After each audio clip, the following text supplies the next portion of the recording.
देखिए, पार्टी बचाने की मुहिम में तो हम काफ़ी दिनों से लगे हुए हैं। पिछले 1.5-2 महीना से तो जिस तरह से हम लगे हुए हैं, सारी बात पब्लिक डोमेन में है। लेकिन उसके पहले से व्यक्तिगत रूप से मुख्यमंत्री जी से मिलकर पार्टी की बैठकों में हम लगातार इस पर बात कर रहे हैं और हमारी चिंता का विषय है कि कैसे यह पार्टी बचे, क्योंकि यह पार्टी समता पार्टी के समय से शुरुआत हुई और तब से लेकर जो गरीब गुरबा लोग हैं, शुरुआत में लव कुश, फिर अति पिछड़ा समाज के लोग, दलित महादलित समाज के लोग, माइनॉरिटी समाज के लोग और फिर जो सामान्य जात के लोग हैं उसका भी एक बड़ा सेक्शन, सबका समर्थन रहा है। और सब लोगों के मन में आज यह बात चिंता के रूप में आ रही है कि जनता दल यूनाइटेड जो उनके अरमानों की पार्टी है, बर्बाद होते जा रही है। इसको कैसे बचाया जा सके, तो इस काम में हम निरंतर लगे हुए हैं। लेकिन हमारी बात पर गंभीरता से मुख्यमंत्री जी न तो ध्यान दे रहे हैं और न फिर और कुछ जानकारी लेनी हो तो उसके लिए हमसे कोई बात हो रही है। इसलिए हमको लगा कि अब कार्यकर्ता साथियों को बुलाकर उनके बीच यह बात की जाए, उनसे विमर्श किया जाए कि कैसे आगे लोगों का जो अरमान है उसको हम बचा सकें।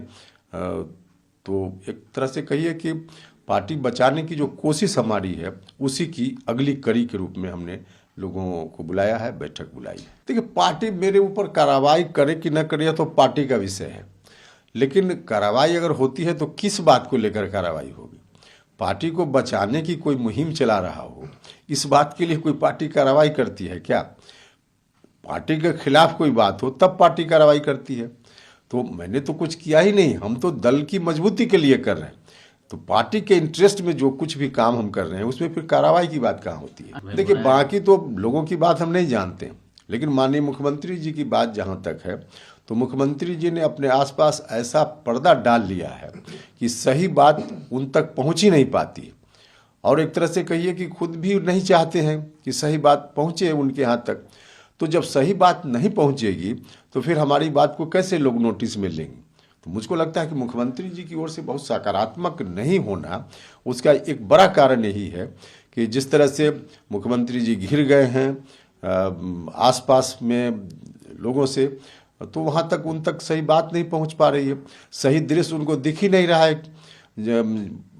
रोज पार्टी बर्बादी की ओर जा रही है और उनको लग रहा है कि सब कुछ ठीक ठाक है। तो ऐसी परिस्थिति में क्यों फिर हमको बुलाएंगे? मुझको लगता है कारण यही है। यही बात तो हम बोल रहे हैं और इन्हीं बातों को लेकर आम जनता में पार्टी के जो लोग हैं, नेता कार्यकर्ता हैं, उनके बीच में एक कन्फ्यूजन की स्थिति है। या आखिर क्या है डील? आरजेडी के लोग कह रहे हैं कि डील हुआ है और जब डील हुई है तो उसके हिसाब से राष्ट्रीय जनता दल के नेता को ओथ दिलाइए, मुख्यमंत्री जी आप जाइए, निकलिए, हटिए। तो यह जो चर्चा या दावा आरजेडी की ओर से हो रहा है और जेडीयू की ओर से कोई आधिकारिक बयान इस पर आ नहीं रहा है। अगर नहीं डील है तो राष्ट्रीय अध्यक्ष जी को या मुख्यमंत्री जी को साफ साफ बताना चाहिए कि ऐसी कोई डील ही नहीं हुई है, या डील हुई है तो वह भी स्पष्ट हो। तो यह जो कन्फ्यूजन की स्थिति है जिसके चलते लोगों के मन में समझिए कि एक तरह से दहशत का माहौल है।